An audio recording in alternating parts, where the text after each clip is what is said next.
கடந்த வாரங்கள்ல நல்ல நம்ம காணொளிகள்ல சிறந்த தலைப்புகள்லாம் பார்த்துட்டு இருக்கோம். அது நம்மளுக்கு எஃப்எம்சிஜி சேனல் வந்து சிறப்பான தலைப்புகள்லாம் உங்களுக்கு குடுத்துட்டு இருக்காங்க. நெறைய வணிகர்கள் இத பார்க்குறீங்க அப்படிங்கும்போது ரொம்ப மகிழ்ச்சியா இருக்கு. ஒரு மனிதன் நேரம் எடுத்து இது மாரி விஷயங்கள வந்து கேட்கும் பொழுது எனக்கு ஒரு விஷயம் சொல்ல தோணுது. சொல்லுவாங்க, "நேரத்தை பயன்படுத்தாதவன் வந்து நேரத்த தின்னுட்டு இருக்கான். நேரத்தை பயன்படுத்துவன் நேரத்தை வென்று கொண்டிருக்கிறான்" அப்படிம்பாங்க. நீங்க எல்லாம் வந்து நேரத்தை வென்று கொண்டிருக்கிறீர்கள் அப்படின்னு நான் ஒரு நம்புறேன். இப்ப வணிகர்கள பத்தினால ஒரு கதை, ஒரு நல்ல ஒரு குட்டி ஸ்டோரியோட ஆரம்பிச்சா சிறப்பா இருக்கும் அப்படின்னு நெனைக்கிறேன். நெறைய வணிகர்கள் ஒரு இடத்துல ஒரே மாரி வணிகர்கள் நெறைய கடைகள் வச்சிருக்காங்க. அந்த கடைகள்லலாம் ஒரு விஷயத்த ஃபாலோ பண்றாங்க. என்ன பண்றாங்க? எல்லாரும் கடைக்கு வெளிய தொடக்க நாளோட தொடக்கத்துல ஃபர்ஸ்ட்டு வியாபாரம் அப்படின்னு சொல்லுவாங்கல்ல, முதல் வியாபாரம். நம்ம எல்லாத்தோட பிசினஸ்லயும் அந்த இருக்கும். அப்ப என்ன பண்ணிருவாங்க, அந்த ஊர்ல வந்து முதல் நாள் வியாபாரத்தப்ப சேர் இருக்குல்லங்க. அந்த சேர எல்லா வணிகர்களும் வெளிய போட்டுருவாங்களாம். வியாபாரம் முடிஞ்ச உடனே, அவங்களுடைய கடைகள்ல அந்த சேர வந்து உள்ள எடுத்துருவாங்களாம். அப்படி எடுத்தோனே, வெளிய ஒருத்தருக்கு இப்ப செகண்ட் சேல்ஸ் 2வது வியாபாரம் வருதுன்னா, அவரு பாப்பாராமா வெளிய. என்னன்னா, பார்க்கும்பொழுது வெளிய எங்கேயாவது சேர் இருந்துச்சுன்னா, அவரே சொல்லுவாராமா, "ஒரு வணிகரா நீங்க ஒரு பெஸ்ட் குவாலிட்டி உங்களுக்கு வேணும்னா இதுதான் முக்கியம்." அந்த ஊர்ல அத ஃபாலோ பண்றாங்க. நீங்களும் ஃபாலோ பண்ணா உங்களுக்குள்ள ஒரு அண்டர்ஸ்டாண்டிங் இருக்கும். அப்ப என்ன பண்றாங்க, வெளிய எந்த கடையிலயும் சேர் இல்லையான்னு பார்ப்பாங்களாம். ஏதாவது கடையில அந்த சேர் வெளிய இருந்துச்சுன்னா, "முதல்ல நீங்க அங்க போய் வாங்கிக்கோங்க." அப்படின்னு சொல்லுவாங்களாம். இதுக்கான காரணம் என்ன அப்படின்னா, வணிகத்துல நான் ஒரு பிசினஸ் பண்றேன்னா, நான் மட்டும் வெற்றி அடையறது அப்படிங்கிறது பெரிய விஷயம் இல்ல. என்னை சார்ந்தவர்களும், என்னை சேர்ந்தவர்களும், என் உடன் இருப்பவர்கள் எல்லாருமே வெற்றி அடையறாங்களா? அதுதான் வணிகத்தின் ஒரு மிகப்பெரிய வெற்றியா நெனைக்கிறோம். ஒரு மிகப்பெரிய வணிகருக்கான குவாலிட்டி. அப்ப அந்த ஊர்ல அது மாரி பண்றாங்க அப்டின்னா, அதற்கான ஒரே ரீசன் வந்து இந்த கதையில சொல்ல வர கருத்து என்ன அப்டின்னா, வணிகர் என்பவர் தான் மட்டும் வெல்லாமல் அடுத்தவரையும் சேர்த்து, அடுத்த இடத்திலயும் அனைவரையும் சேர்த்து உடன் கொண்டு செல்பவர்கள். இதற்கு எடுத்துக்காட்டு என்ன பண்ணலாம்னா, நீங்க வந்து ஒரு கற்பனையில நெனச்சு பாருங்க. ஒரு ஆசிரியர் பணிய நெனச்சு பாருங்க. இது மாரி நெறைய விஷயங்கள நீங்க நெனச்சு பார்த்தா, அவர்கள் தன்னை சார்ந்து, தன்னை சுற்றி இருப்பவர்களையும் வளர்ப்பவர்களாக இருக்கிறார்கள். தகுதிப்படுத்துபவர்களாக இருக்கிறார்கள். தரம் உயர்த்துபவர்களாக இருக்கிறார்கள். அப்ப அப்படி இருக்கிறதுனால தான் அவங்க இனி வரைக்கும் அடுத்தடுத்த லெவல்ல இருக்காங்க. இப்ப நான் உங்களுக்கு கொஞ்ச நாளைக்கு முன்னாடி பேசும்போது ஒரு விஷயம் சொல்லியிருந்தேன். என்ன அப்படின்னா வந்து, "if you are not updated, you are outdated" அப்படின்னு சொல்லுவாங்க ஆங்கிலத்துல. நம்ம வணிகம் சார்ந்து நம்பள மத்தவங்களையும் நினைக்கணும்னு சொன்னேன். அப்ப நம்பளையும் நம்ம அடுத்த இடத்துக்கு உயர்த்தி செல்லணும். இப்ப அதுக்கான ஒரு விஷயம் என்னன்னா, நீங்க நெறைய கத்துக்கணும். துறை சார்ந்து யார் உங்களுக்கு ஒரு விஷயம் சொல்லிக் குடுத்தாலும் கத்துக்கணும். ஒரு ஒரு விஷயம் சொல்லணும்னா, நான் ஒரு வேலை பார்க்குறேன்னு வச்சுக்கோங்க. இதுவும் ஒரு பெஸ்ட் வணிகர், ஒரு பெஸ்ட் பிசினஸ் மேன்க்கான மெயின் ரீசன்.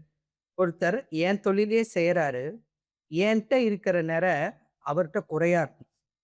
என்ட்ட இருக்கிற குறை அவர்ட்ட நிறையா இருக்கும். அப்ப நான் என்ன பண்ணணும்னா, முதல்ல கத்துக்கணும்னு நெனைக்கணும். Art of learning is very, very must. அது வந்து வெரி, வெரி ப்ரீஷியஸ். அது எல்லாத்துக்கும் கிடைக்காது. எல்லா விதத்திலயும் கிடைக்காது. எல்லா நேரத்திலயும் கிடைக்காது. எல்லாத்துக்கும் மெயினா கிடைக்காது. ஒரு சில நபர்கள் தான் யோசிப்பாங்க. என்ன? தொழில்ல ஒருத்தன் இருக்கான். அவனுக்கு கத்து தரணும்னு. சரி. அப்ப நீங்க உங்க தொழில்ல சிறப்பானவரா இருக்கணும்னா, முதல் திங் உங்க தொழில் சார்ந்து நீங்களும் உயரணும்னு சொன்னேன். மத்தவங்களையும் உயர்த்தணும்னு சொன்னேன். 2வது விஷயம் ஆர்ட் ஆஃப் லேர்னிங் இருக்கணும்னு சொன்னேன். இது ஒரு பெஸ்ட் குவாலிட்டி. 3வது விஷயம் சாட்டிஸ்ஃபாக்ஷன். இது வந்து 2 நபர்கள்ட்ட இருக்கணுங்க. ஒரு வியாபாரம் பண்றீங்கன்னா. என்ன சாட்டிஸ்ஃபாக்ஷன்னா என்ன? திருப்தி. யாருக்கு திருப்தி வேணும் அப்டின்னா, உங்களுக்கும் திருப்தி வேணும். நீங்க யாருக்கு ஒரு பொருளையோ, எதையாவது ஒரு சர்வீஸ குடுக்குறீங்கன்னா, அந்த கஸ்டமர் நீங்க செய்ற வியாபாரத்துல 2 பேத்துக்கும் உங்களுக்கும் சரி, அந்த கஸ்டமருக்கும் சரி ஒரு சாட்டிஸ்ஃபாக்ஷன் இருக்கும். அப்ப அந்த சாட்டிஸ்ஃபாக்டரி டெய்லி அன்னன்ன நாள் வணிகர்களுடைய வெற்றியா நீங்க எல்லாம் என்ன நெனைக்கிறீங்கன்னு எனக்கு தெரியல. நான் நெனைக்கிறது என்ன அப்டின்னா, நீங்க எல்லாம் நெனைக்கிறது உடனே சொன்னோனே, "சார் வந்து அப்படியே லட்சத்துல பொரணும் சார். கோடியில தூங்கி எந்திரிக்கணும் சார்." அப்படி சில பேர் நெனைக்கலாம். ஆனா, என்னதான் பணம், காசு சம்பாதிச்சாலும், இந்த நேரத்துல உங்களுக்கு ஒரு கதைய சொல்லணும்னு நெனைக்கிறேன். ஒரு அம்மா வந்து நீங்க வந்து எம்ஜிஆர் பத்தி நெறைய விஷயங்கள் வந்து கேள்விப்பட்டிருப்பீங்க. அப்ப எம்ஜிஆர் தன்னோட சின்ன வயசுல வந்து உணவுக்கு கஷ்டப்படுறாரு. இப்ப டெய்லி ஒரு இடத்துல போய் ஒரு அம்மாட்ட வந்து வயசானவங்கள்ட்ட அ கடையில சாப்பிடுறாரு. ஒரு நாள் என்ன பண்றாரு, கடைய கடந்து போயிடுறாரு. கடந்து போம்போது அந்த பாட்டி கூப்பிட்டு கேட்கறாங்க. யாரா இருந்தாலும் மனுஷங்க தானே இயல்பா கேட்கறாங்க. "தம்பி என் கடையில நீ வந்து தினமும் சாப்பிடுவியே, இன்னைக்கு ஏன்டா சாப்பாடு வாங்காம போற?" அப்படின்னோனே, அவரு தயங்கி தயங்கி சொல்றாரு. "இல்ல என்ட்ட வந்து காசு இல்ல." அப்படின்னு சொன்னோனே அந்த பாட்டி சொன்ன ஒரே விஷயம், "டேய் காசு இல்லைன்னா என்ன? நான் உன்ட்ட முதல்ல காசு கேட்டேனா?" அப்படின்னு சொல்லி கேட்பாங்களாம். அப்ப இந்த வியாபாரிகளுக்கே உண்டான ஒரு தனித்துவமான, மகத்துவமான விஷயமா நான் அத பார்க்கிறேன். ஒரு சில நேரத்துல வியாபாரிகள் சமூக சேவகர்களா மாறிருவாங்க. ஒரு இக்கட்டான சூழ்நிலை யாரோ ஒரு கஸ்டமருக்கு வருதுன்னு வச்சுக்கோங்க. நானே நெறைய கடைகள்ல பார்க்குறேன். ரொம்ப தெரிஞ்சவங்களா இருக்கட்டும். ரொம்ப அவங்களுக்கு கிரிட்டிக்கல் சிச்சுவேஷன் வரும்போது, "சார் நீங்க இத பண்ணுங்க. இத எடுத்துட்டு போங்க. பார்த்துக்கலாம்." அப்படின்னு சொல்றது, இந்த பெரிய விஷயம் வந்து சொந்தக்காரனுக்கு கூட வந்துராது. சொந்தக்காரன் எப்படா வாங்குனத இல்ல நமக்கு எப்படா குடுப்பான்னு நெனைக்கக்கூடிய இந்த காலத்துல, இந்த வணிகர்கள்லாம் இவ்வளவு நீங்க ஒரு சமூகத்துல சேவை பண்றத நெனைக்கும் பொழுது, அப்ப இது எல்லாத்துடைய வாழ்க்கையிலயும் நீங்க சிறப்பா ஒரு சேவையா செய்றீங்க. அப்படிங்கிறது எனக்கு ஒரு முக்கிய சந்தோஷ பங்களிப்பா இருக்கு. அப்ப 3வது விஷயம், ஒரு சேவை மனப்பான்மையோட கூடிய விஷயம். இன்னும் ஒரே ஒரு விஷயம் சொல்லிர்றேன். என்ன அப்படின்னா, நம்மகிட்ட அப்டேஷன் இருக்கணும்னு சொன்னேன். மத்தவங்களுக்கு குடுக்குற எண்ணம் இருக்கணும்னு சொன்னேன். அதே மாரி ஃபைனலா ஒரு விஷயம், தன் வியாபாரத்துல தான் மட்டும் இல்லாம மத்தவங்களும் உயரணும்னு நெனைக்கணும்னு சொன்னேன்.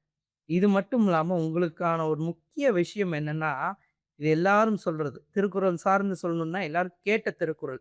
சின்ன குழந்தைங்க முதல் பெரியவங்க வரை தெரிஞ்சிருக்கும். திருக்குறள்னு சொல்லலாம். என்ன "நன்றி மறப்பது நன்றன்று, நன்றல்லது அன்றே மறப்பது நன்று" அப்படிம்பாங்க.